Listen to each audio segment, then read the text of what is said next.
കർശനമായി ജയിച്ചിരിക്കും, ജയിപ്പിക്കും എല്ലാരും കൂടെ. ഓക്കെ, പഴയ സ്ട്രോങ് ആളുകളാ.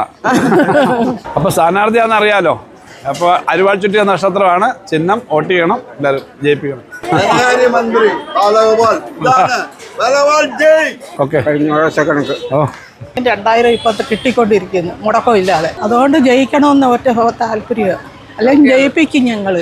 ജനങ്ങൾക്ക് വേണ്ടി പ്രവർത്തിക്കുന്ന ഒരാളാണ്. ഈ പ്രാവശ്യം ജയിക്കുമെന്നുള്ളതിന് 100% ഉറപ്പാണ്. ജനങ്ങളുടെ നല്ല പിന്തുണയാണ് ഉള്ളത്. ഇടതുപക്ഷ ജനാധിപത്യ മുന്നണി ഈ കാര്യങ്ങൾ നന്നായി ചെയ്യുന്നുണ്ട്. കേരളത്തിൽ നല്ലതുപോലെ കാര്യങ്ങൾ ചെയ്യുന്നുണ്ട്. കൊട്ടാരക്കരയിലും തീർച്ചയായിട്ടും ധാരാളം കാര്യങ്ങൾ MLA എന്ന നിലയിൽ ഇവിടെ ചെയ്യാനായിട്ട് പ്രവർത്തിക്കാൻ ജനങ്ങളുടെ ഒപ്പം നിൽക്കാൻ കഴിഞ്ഞു. അവരുടെ ആവശ്യങ്ങളനുസരിച്ച് ഓരോ സ്ഥലത്തും. അതോടൊപ്പം തന്നെ സാധാരണക്കാരുടെ ജീവിതം വളരെ പ്രധാനപ്പെട്ട കാര്യം തന്നെയാണ്. അതിന് ഏറ്റവും സാധാരണക്കാരുടെ ക്ഷേമ പെൻഷൻ മുതൽ ഓരോ മേഖലയിലും നമ്മൾ ചെയ്യുന്ന കാര്യങ്ങളുണ്ട്. ആരോഗ്യരംഗത്ത്, വിദ്യാഭ്യാസ രംഗത്ത്, പുതിയ തൊഴിലവസരങ്ങൾ. ഇപ്പോൾ കശുവണ്ടി ഫാക്ടറിയിലാണ് തൊട്ട് മുമ്പ് കയറി. കശുവണ്ടി ഫാക്ടറി ഇത്രയും ദിവസം ജോലി കൊടുക്കാനായിട്ട് കഴിയുന്നത് ഇടതുപക്ഷം കാരണമാണ്. അവർ പറഞ്ഞ് ഞങ്ങൾക്ക് ഇതുപോലെ ജോലി കിട്ടണമെന്നാണ് ഞങ്ങളുടെ ആവശ്യം. റോഡും നല്ല സ്കൂളും ആശുപത്രിയും നല്ല കുട്ടികളുടെ ഗ്രൗണ്ടുകളും മാർക്കറ്റുകളും എല്ലാം നമുക്ക് നല്ലതുപോലെ ഉണ്ട്. അതിന് രാഷ്ട്രീയത്തിനൊക്കെ അതീതമായി എഴുകോൺ പഞ്ചായത്ത് UDF ഭരിക്കുന്ന പഞ്ചായത്താണ്. എഴുകോണിൽ ഇതെല്ലാം ചെയ്തു UDF ആണ് ഭരിക്കുന്നത്. പക്ഷേ ഇവിടെയും മാർക്കറ്റും മറ്റു കാര്യമുണ്ട്, നല്ല റോഡുകൾ, ഇവിടെയൊക്കെ പുതിയ റോഡുണ്ട്.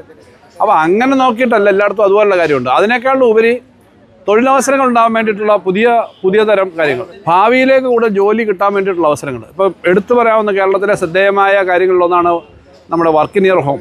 അത് കൊട്ടാരക്കരയാണ് വന്നത്, അതിൻ്റെ ആദ്യ മോഡൽ.